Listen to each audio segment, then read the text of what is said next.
Thank you very much. Yeah, unfortunately, I think it's really hard for many of us in this country to acknowledge what is happening to the Iraqi people because we know that they are suffering in a way that we would never want to suffer, and they are as innocent as those of us who are civilians are innocent.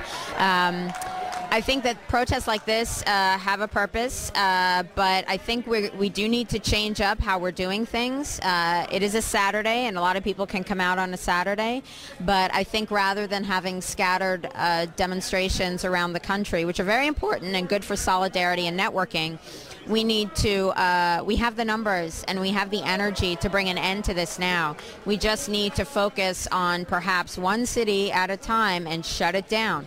And then all of a sudden, when it's no longer business as usual for us, we will recognize that it's, you know, it hasn't been business as usual for the Iraqis for a long, long time.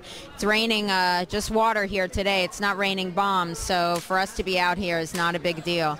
I can't speak for the Iraqi people, as I have not lived under Saddam Hussein my entire life and suffered under sanctions and occupation the way they have. But in my brief time there, January, February, March of 2006, I experienced how difficult occupation is. We liberated the Iraqi people from electricity. We liberated them from water. We liberated them from security. And I support the stand of Iraq Veterans Against the War for immediate unconditional withdrawal, take care of the troops when they get home. And the reality is that, as Aaron Watada said, an illegal war will stop when the soldiers choose to stop fighting it. And they have got to stop going. That's as plain as simple as that. They took an oath to defend the Constitution against all enemies, foreign and domestic. And for heaven's sakes, our greatest enemies are sitting in Washington, D.C., and we call them the legislative, executive, and judicial branches. Enough is enough. What do you think the most important message for the Iraqis is? Because you're actually an American for everybody that doesn't know. So from a Iraqi, half Iraqi American, what is your message to the Iraqi people about from Boston?